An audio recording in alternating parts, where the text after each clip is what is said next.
샬롬 삼국지 2권 11번째. 조조의 읍조림이 끝나자 흥겹던 술자리는 한동안 숙연해졌다. 그러다가 하후돈이 끝내 의아로운 듯 조조에게 물었다. 주공, 회남에서 제호를 참칭한다면 원술이 이미 칭제라도 했단 말씀입니까? 아직은 아니다. 그러나 나는 돌아가려는 손견을 가로막던 그의 눈길을 잘 기억하고 있다. 만일 우리 가운데 칭제할 자가 있다면 틀림없이 그가 가장 먼저일 것이다. 조조가 조용히 대답했다. 그때 조인이 다시 물었다. 부쪽에서 옥새를 새기는 자란 원소를 가리키는 것입니까?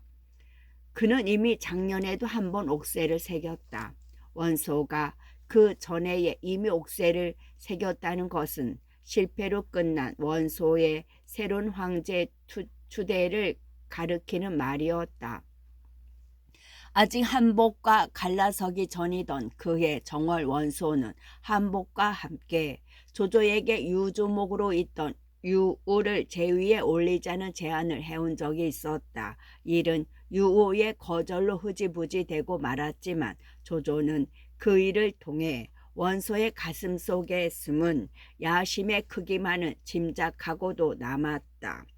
그러나 그 내막을 잘 알지 못하는 조이는 알 수 없다는 듯한 눈길로 조조를 바라보며 물었다.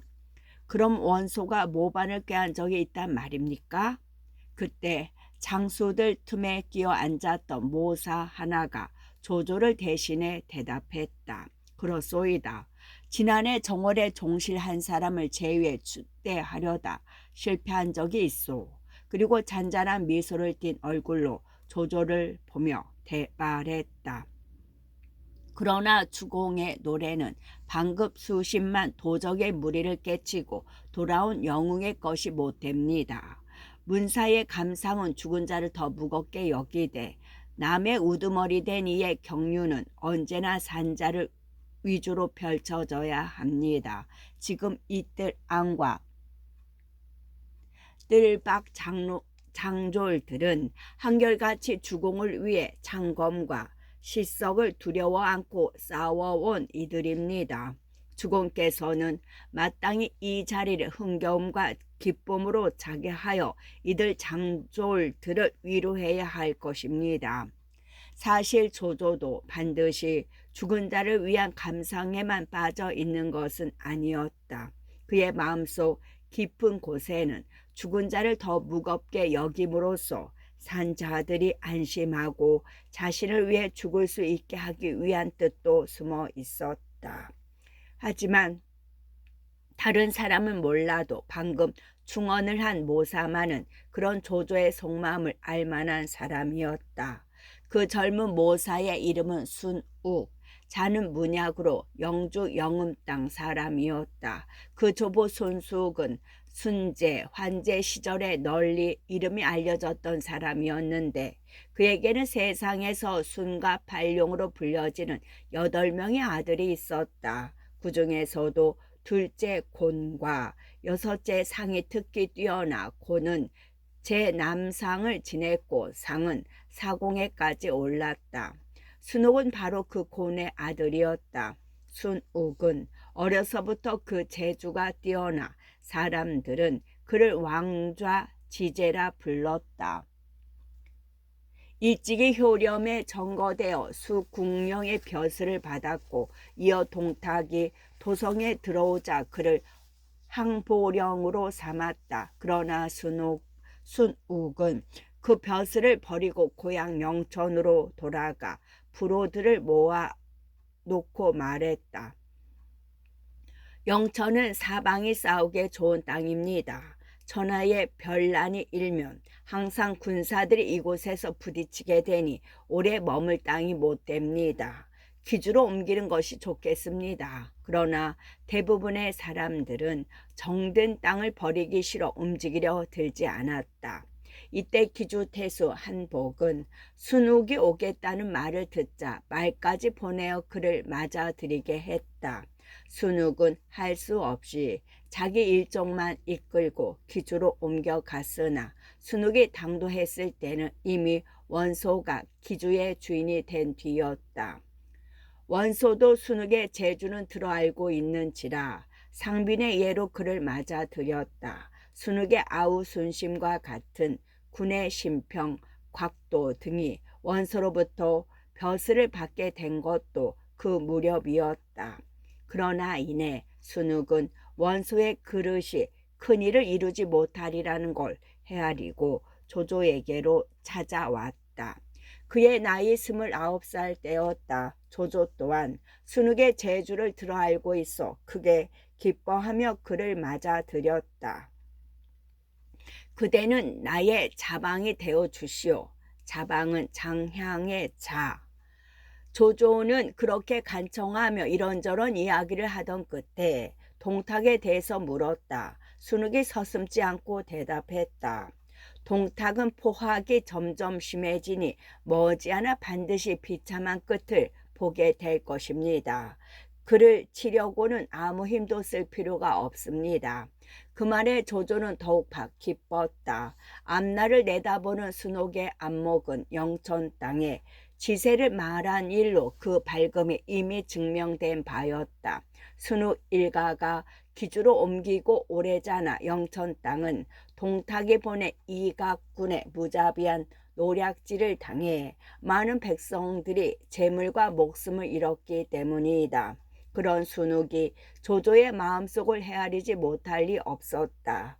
그런데도 죽은 자보다 산 자를 무겁게 여기라고 말한 까닭은 자신의 비감이 지나친 탓이라는 걸 깨닫자 조조는 재빠르게 감정을 전환시켰다.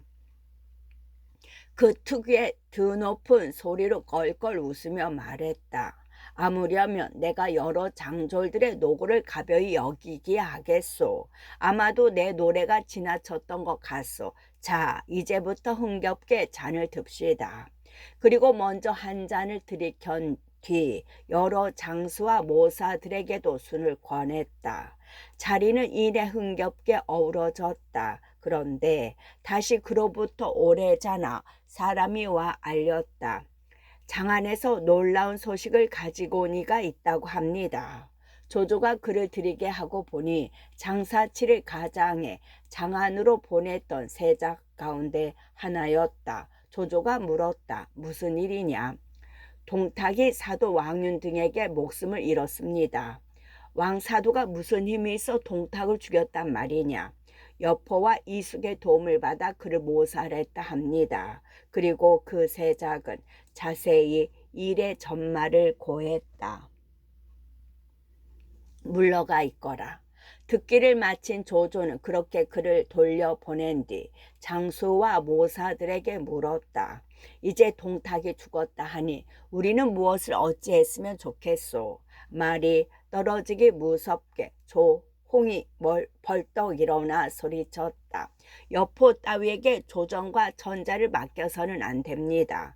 머지않아 또 다른 동탁이 생겨날 것입니다. 급히 군사를 이끌고 장안으로 가 미리 화근을 없애는 게 좋겠습니다. 조조도 그 점이 염려스러웠다. 왕윤과 황환 등이 이를 꾸몄다 하나 군사를 움직이는 것은 여포였기 때문이다. 조조는 그 여포를 잘 알고 있었다. 언제 그 본색을 드러내어 당모가지 하나 비틀 힘이 없는 조정의 늙은 대신들을 위협해 새로운 동탁이 될지 모르는 일이었다. 하지만 당장 군사를 일으켜 장안으로 진격하는 것은 성급한 일 같았다. 이에 조조는 대답 대신 가만히 순욱을 보았다. 순욱은 무겁게 고개를 저은 뒤 일어나 말했다. 주공께서는 아직도 움직여서는 아니 됩니다. 비록 여포가 시랑이 같은 무리라 하나 전자가 그 손안에 있고 또 지금 대국을 주재하고 있는 것이 사도 왕윤인 이상 아직도 대의 명분은 그쪽에 있습니다. 섣불리 건드렸다가 오히려 천자와 조정 대신에 한관은 역적으로 몰릴 염려가 있습니다. 거기다가 또 하나 미덥지 못한 것은 동탁의 잔당입니다.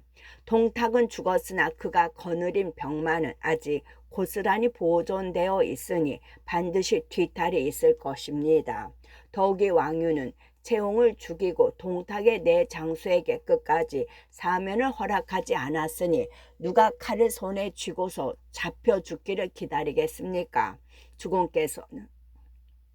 주공께서는 당분간 이곳에서 병마를 쉬게 하시면서 형세의 변화를 보아 거기에 대처하는 게 옳을 것입니다. 마치 조조의 마음속을 읽고 있기나 한 듯한 대답이었다. 하나 빠진 게 있다면 천자의 신임을 깊게 하기 위해서도 아직은 때가 아니라는 점이었다. 표면적으로는 동탁이 죽고 조정 대신들이 대권을 되찾은 듯 보여 안심하고 있을 어린 천자에게 조조가 군사를 몰고 들어가 대권을 빼앗을 경우 열의 아홉은 동탁과 같은 부류로 의심을 받게 될 것이기 때문이었다. 문약의 말이 옳소. 문약은 순욱의 자. 가벼이 군사를 움직여 낭패를 당하느니 보다는 이곳에서 당분간 형세를 살피는 것이 좋겠소. 일은 그리 정하고 모두 술이나 드시오. 조조는 그렇게 말하여 기고만장한 무장들의 의견을 누르고 기다리기로 했다. 과연 일은 며칠 안돼 예측대로 발전해 갔다. 이각과 곽사, 장제, 번조가 10여만 양주 사람들을 모아 장안으로 진격한다는 소식이 들리는가 싶더니 이어 여포가 싸움에 져서 달아나고 장안성이 떨어졌다는 정갈이 들어왔다. 그러나 더 기막힌 것은 그 뒤의 일이었다. 선평문 물루 아래서 사도 왕윤을 죽인 이각과 곽사는 잠시 생각한 뒤 엉뚱한 쪽으로 의견을 맞추었다. 이왕 여기까지 이르렀는데 전자를 죽여 대사를 도모하지 않고 다시 어느 때를 기다리겠는가? 그러세 아예 여기서 일을 맺어 버리세. 그리고 둘은 칼을 빼들고 소리를 치며 안으로 달려 들어갔다. 그때 함께 온 괴수 장제와 번조가 그들을 가로막았다. 아니되오. 오늘 급하게 전자를 죽이면 사람들이 우리를 따르지 않을까 두렵소이다. 전에 사람들이 하는 것처럼 그를 주인으로 받들며 우리가 장안에 들어온 걸 구실 삼아 제후들이 입관하기를 기다림만 갖지 못하오. 그들을 깨트려 먼저 그 깃과 날개를 잘라버린 뒤에 천자를 죽이면 전하를 도모해 볼 수도 있을 것이요. 듣고 보니 옳은 말이었다. 이에 이각과 곽사는 그 말을 쫓아 칼을 거두었다. 이때 누가 위에서 현재의 선유가 내려왔다. 왕윤이 이미 죽었거늘 어찌하여 군마를 물리지 않는가. 이각과 곽사 등 네 사람은 거기에 대답했다. 신등은 왕실을 위해 역적을 죽였으니 그 공이 적지 않은 터이나 아직 벼슬을 받지 못했습니다. 이에 감히 물러나지 않고 성질을 기다리고 있는 것입니다. 황제가 마지못해 물었다. 경들이 원하는 관작은 무엇인가? 그러자 이각, 곽사, 장제, 번조는 제각기 바라는 벼슬 이름을 댔다. 헌제는 어쩔 수 없이 그대로 들어주었다. 이각은 거기 장군 제양후에 사의 교우 가절월을 삼고 곽사는 후장군 가절월에 병조정을 겸하게 했다. 번조는 우장군 만년후에 봉했으며 장제는 표기 장군 평양후를 삼고 나머지 이몽 왕방 등의 무리도 모두 교위로 삼았다. 그제서야 이각의 무리는 전작게 사은하고 군사를 궐 밖으로 몰리었다.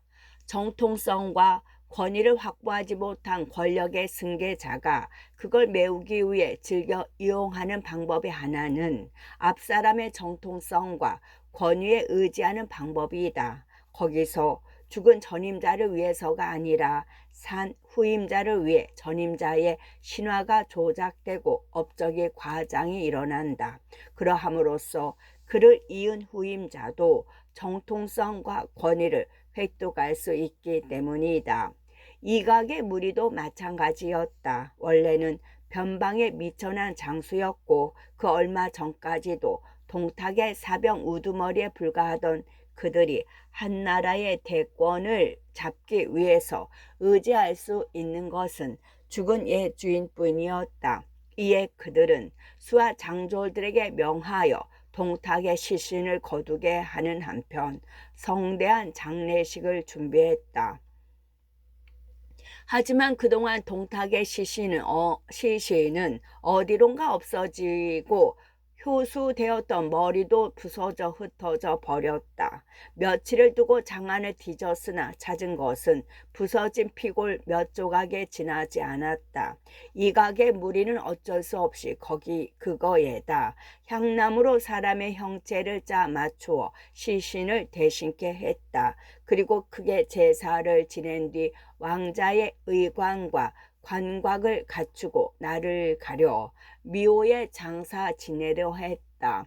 그런데 장례일이 되자 갑자기 뇌성이 일며 큰 비가 쏟아졌다. 금세 평지에도 물이 몇 자나 쌓이고 동탁의 곽과는 벼락을 맞아 시체가 드러났다. 할 수 없이 이각의 무리는 맑은 날을 가려 다시 장례를 치르려 했으나 그날 밤 또 전과 같은 일이 일어났다.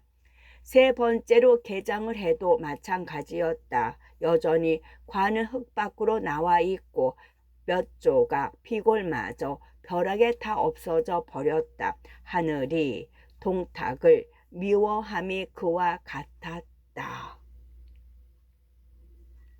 하지만 대권을 잡은 이각과 곽사는 조금도 두려워함이 없이 동탁에 못지않은 폭정을 폈다. 백성을 학대함도 그러려니와 천자를 구박함은 더했다. 현재의 좌우에 몰래 신복들을 풀어놓아 그 일거일동을 낱낱이 살피게 할 정도였다. 동탁을 본받아 민심을 수습한답시고 인망 높은 주준을 불러 태복에 앉혔지만 조정에서도 마찬가지였다. 대소 관원들의 벼슬이 그 두 사람의 말 한마디에 오르고 내렸다.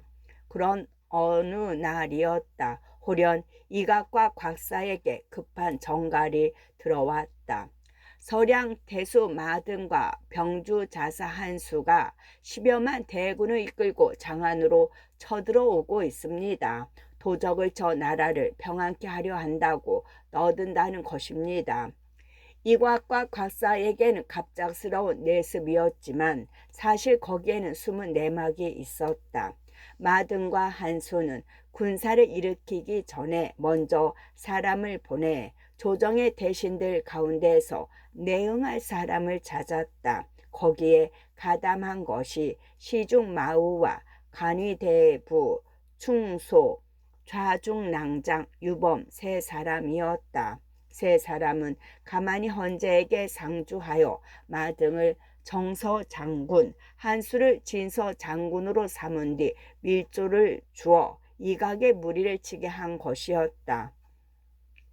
그 같은 내막을 알 길이 없었으나 대군이 장안으로 쳐들어오고 있다는 말에 이각의 무리는 크게 놀랐다. 곧 이각, 곽사, 장제, 번조 네 우두머리가 모여 적을 맞을 계책을 궁리했다. 모사 가후가 일어나 말했다. 서량, 병주 두 곳의 군사들이 밀려온다 하나 크게 근심할 일은 못 됩니다. 도랑을 깊게 파고 성벽을 높여 굳게 지키기만 하면 멀리서 온 그들은 식량이 떨어져 스스로 물러가지 않을 수 없을 것입니다. 그때 군사를 내어 그 뒤를 치면 마등과 한수를 사로잡을 수 있습니다. 그 말에 왕방과 이몽이 나란히 일어나 반대했다. 그건 좋은 계책이 못 됩니다. 원컨대 저희에게 군사 10,000명만 내어주신다면 선체로 마등과 한수의 목을 잘라 휘하에 바치겠습니다. 만약 지금 당장 나가 싸운다면 반드시 지고 말 것이요. 가우가 한마디로 그들의 말을 막으려 들었다. 그러나 왕방과 이몽이 목소리를 합쳐 소리쳤다. 만약 우리 두 사람이 이 싸움에 진다면 목을 쳐도 좋습니다. 그러나 우리가 이긴다면 공 또한 우리에게 그 몫을 내주어야 할 것이요. 그런 두 사람의 기세는 참으 씩씩했다. 이각과 곽사도 그런 그들의 기세에 넘어가고 말았다. 군사 15,000을 헤아려 내주며 마등과 한수를 맡게 했다. 이몽과 왕방은 기꺼운 마음으로 장안을 떠나 280리쯤 떨어진 곳에 진체를 세웠다. 오래전에 서량의 군사들도 그곳에 이르렀다. 이몽과 왕방은 각기 군사를 이끌고 그들을 맞으러 나갔다. 서량 쪽에서는 마등과 한수가 말 고삐를 나란히 잡고 나오더니 왕방과 이몽을 손가락질에 꾸짖은 뒤 좌우를 돌아보며 물었다. 나라를 저버린 저 역적 놈들을 누가 가서 사로잡아 오겠느냐. 말이 채 끝나기도 전에 한 소년 장군이 씩씩하게 소리치며 나섰다. 제가 가겠습니다.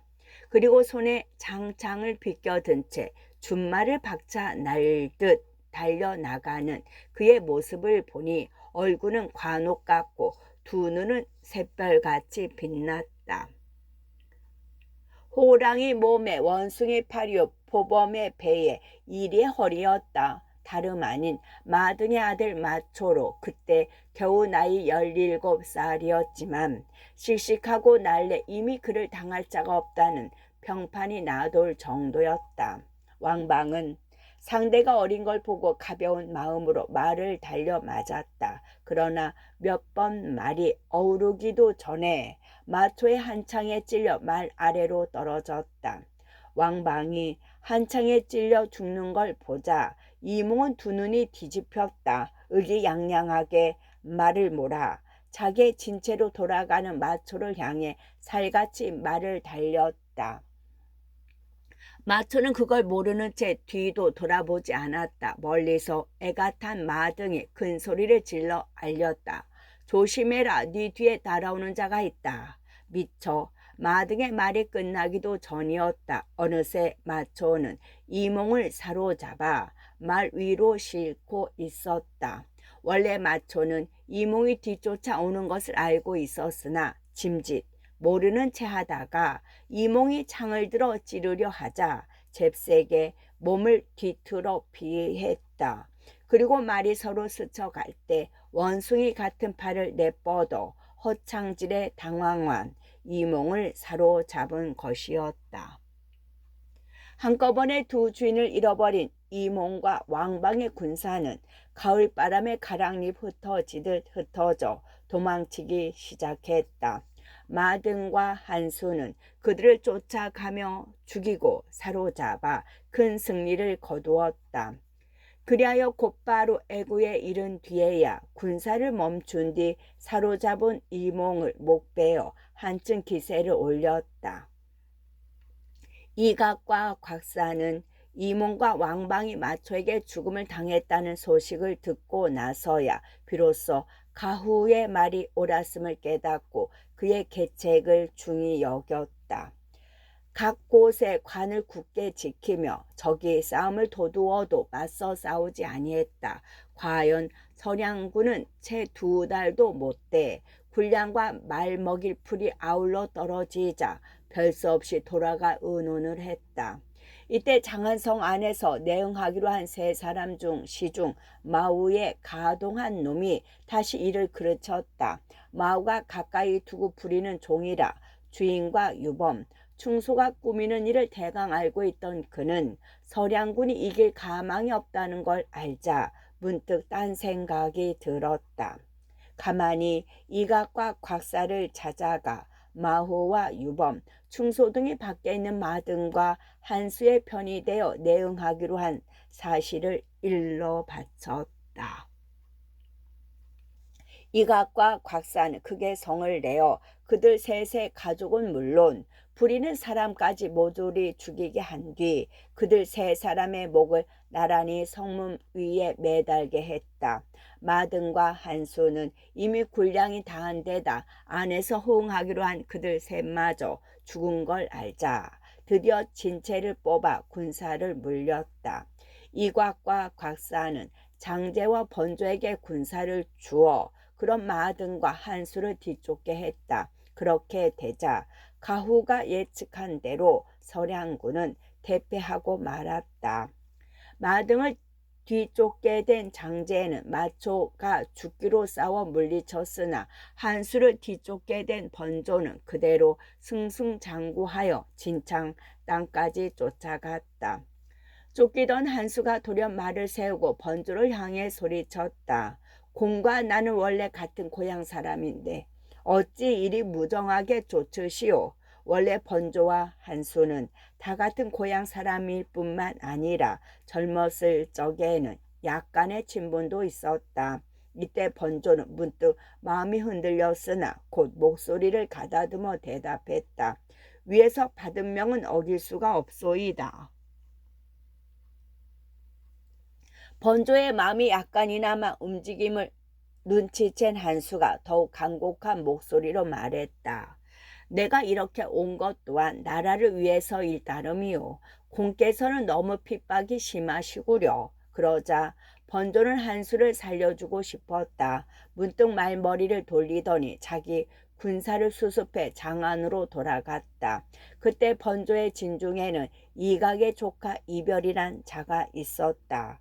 번조가 한수를 살려 보내는 걸 보고 가만히 그 아제비 이각에게 알렸다. 그 말을 들은 이각은 몹시 노했다. 금세 군사를 일으켜 번조를 치고자 했다. 가후가 곁에서 가만히 말했다. 아직 민심이 안정되지 않은 터에 자주 군사를 움직이는 것은 좋지 않습니다. 장제와 번조가 싸움에 이긴 공을 지하는 술자리를 만들어 둘을 정하십시오. 그 자리에서 번조를 잡아 죄를 묻고 목을 베시면 힘들이지 않고 뜻하신 바를 이루실 수 있습니다. 그의 꾀에 의지해 마등과 한수를 이긴 뒤라 이각은 성난 가운데도 기꺼이 가후의 말을 들었다. 서둘러 큰 잔치를 마련하고 장제와 번조를 정했다. 싸움에 이기고 돌아온 장수를 위로한다는 명목이니 누구도 그런 이각을 의심치 않았다. 장제와 번조도 흔연히 참석했다.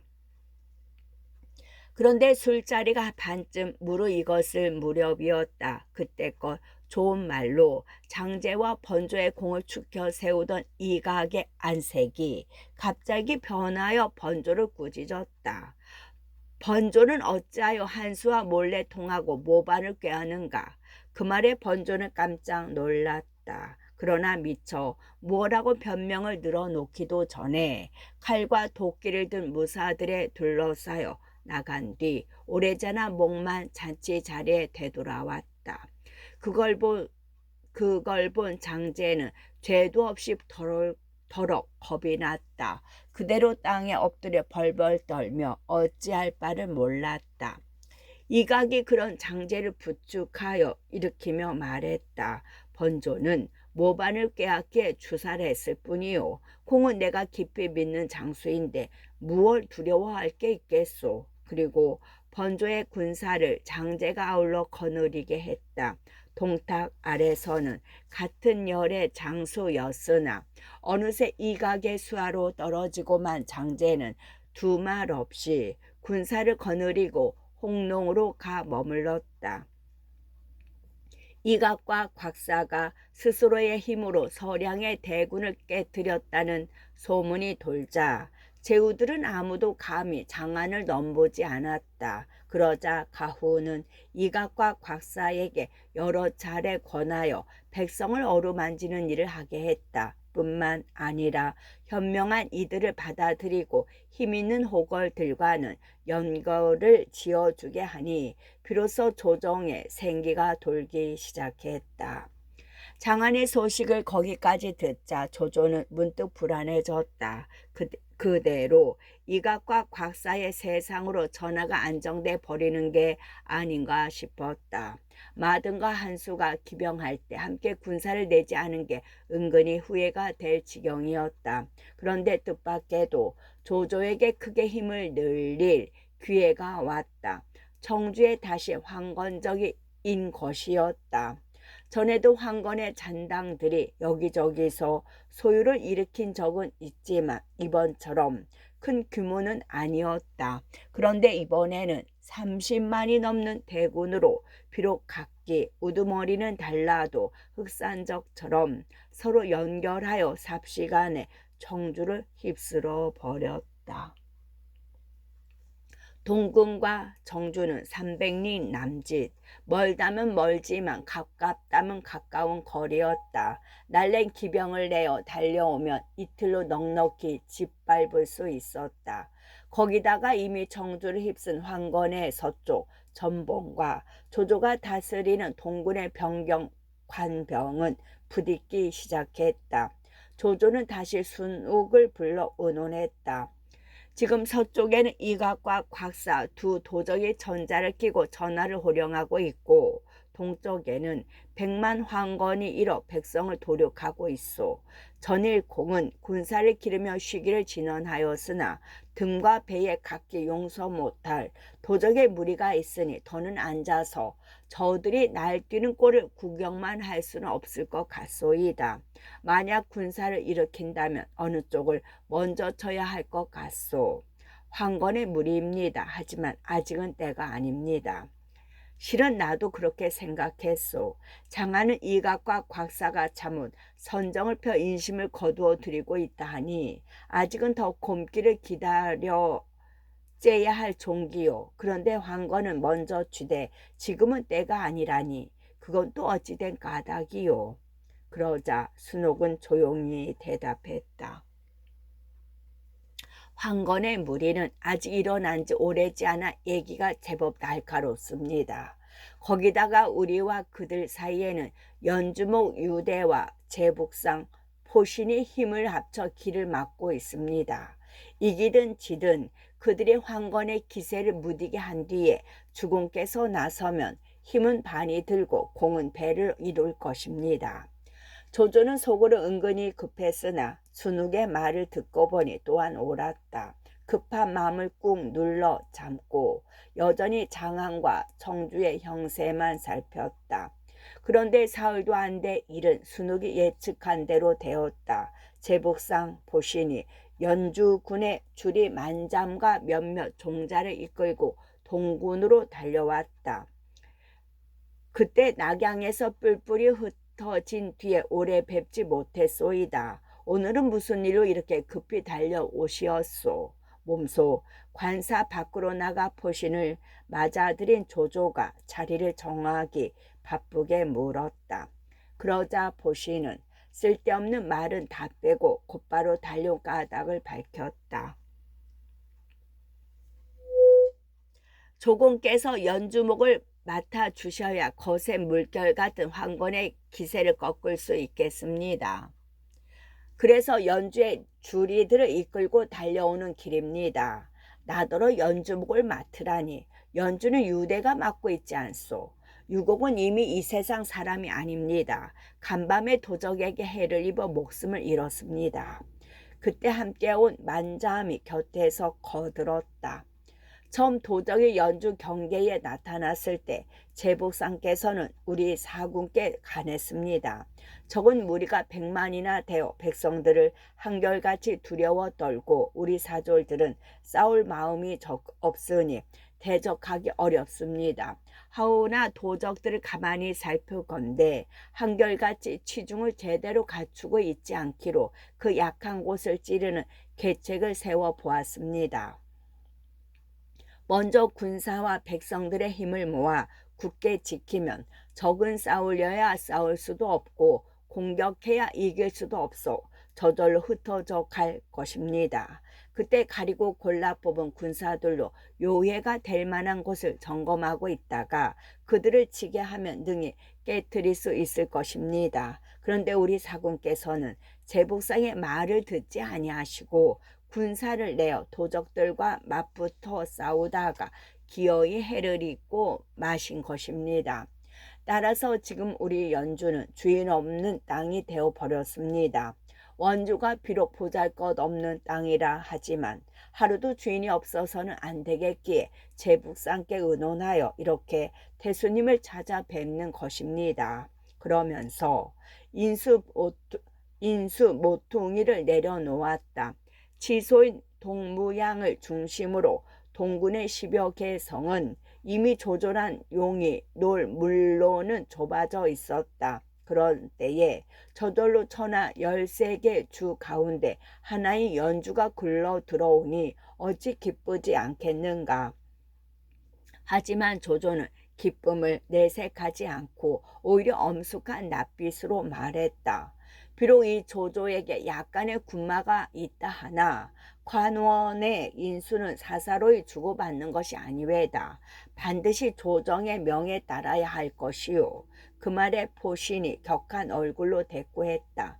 이 신도 또한 한나라의 신하로서 그 이치를 어찌 모르겠습니까? 그러나 지금 조정은 이각과 곽사 두 도적이 들어잡고 있어 폐하의 성덕이 올바로 미치지 못할 뿐만 아니라 하루도 연주를 주인 없이 비워둘 수가 없어 편법을 쓴 것입니다.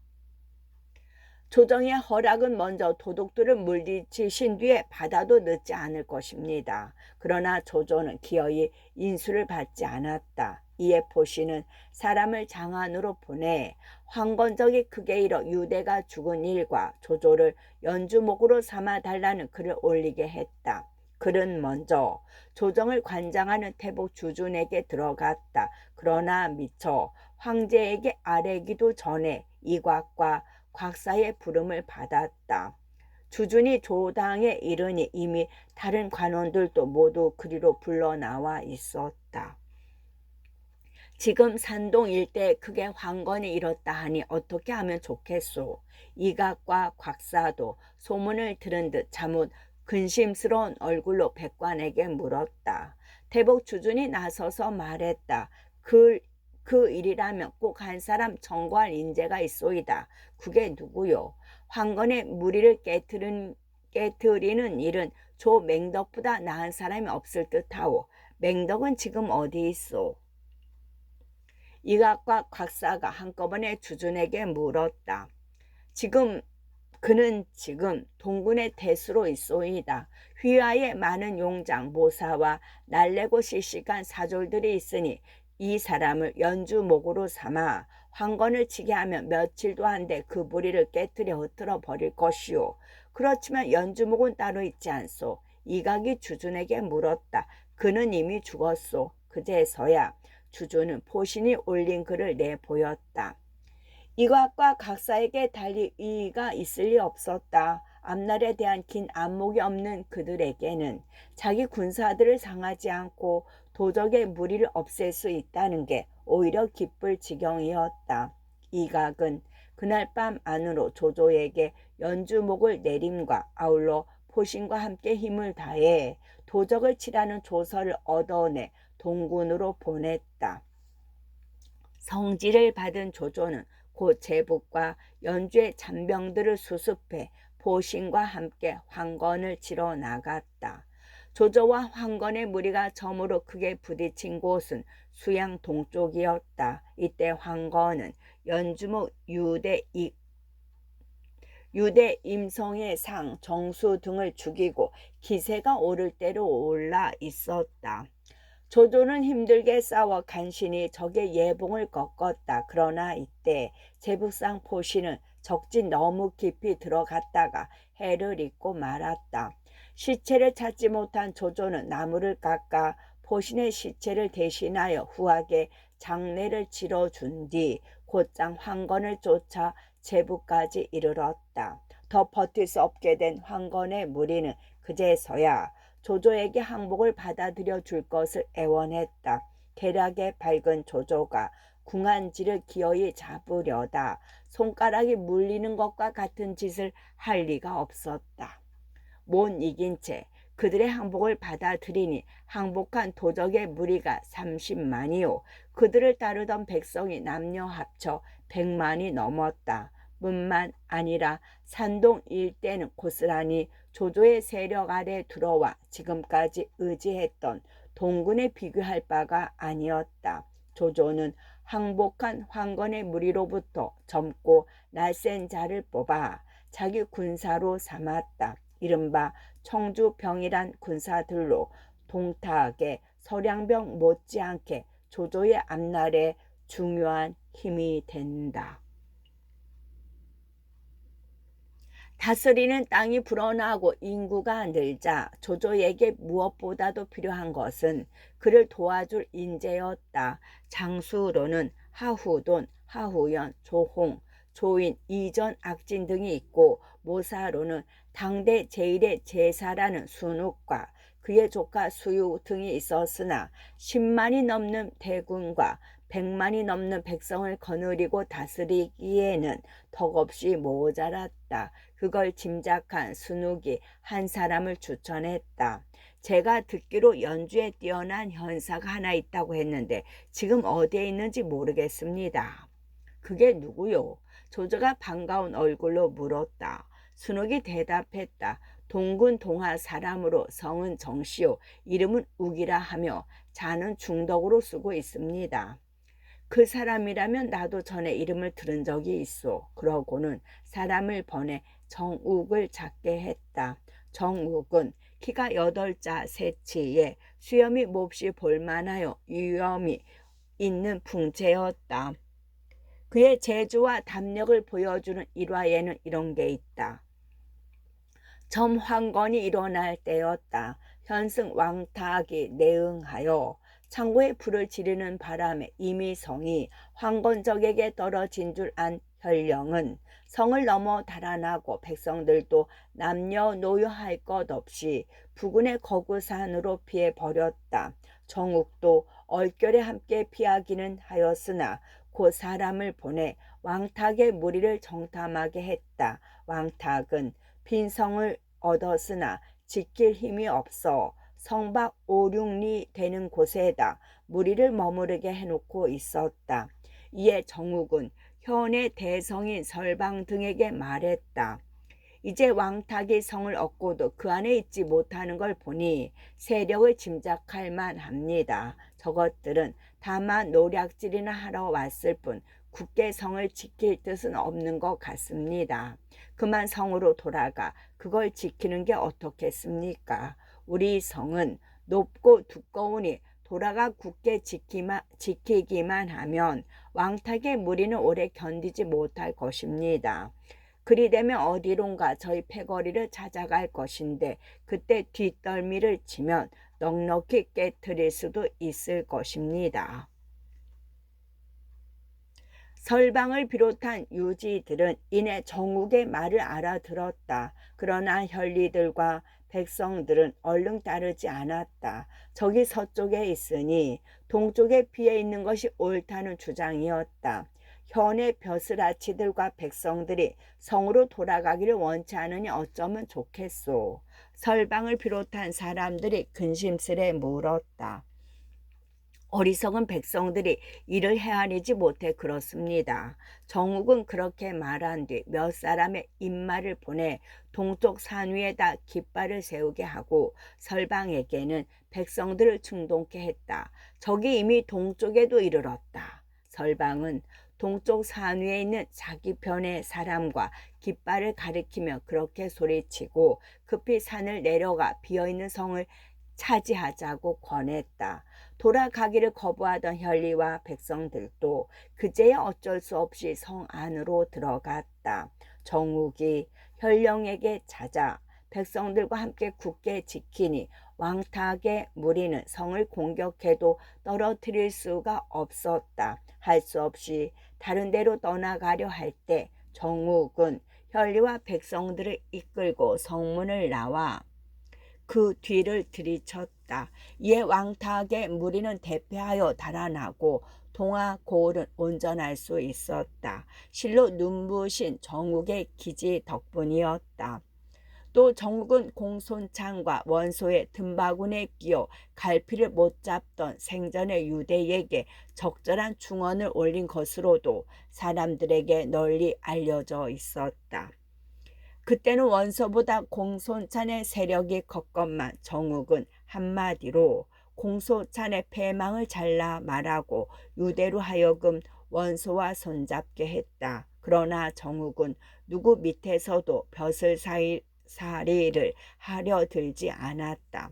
한 번은 유대가 그를 기도 위로 삼으려 들었으나 병을 핑계로 받지 않았다. 조조가 찾아갔을 때도 정욱은 산중에서 책만 읽고 있었다. 그러나 조조가 절까지 올리며 간곡하게 도움을 청하자 정욱도 마침내 조조를 따라 나섰다. 전에는 남의 밑에서 벼슬살이를 않겠다더니 이번에는 어쩐 일이시오? 이상이 여기 마을 사람 하나가 그렇게 물었으나 그는 빙그레 웃을 뿐 대답하지 않았다. 넘치는 패기와 번뜩이는 재치를 통해 나타나는 조조의 가능성을 한마디로 대답하기 어려웠음이리라. 끝.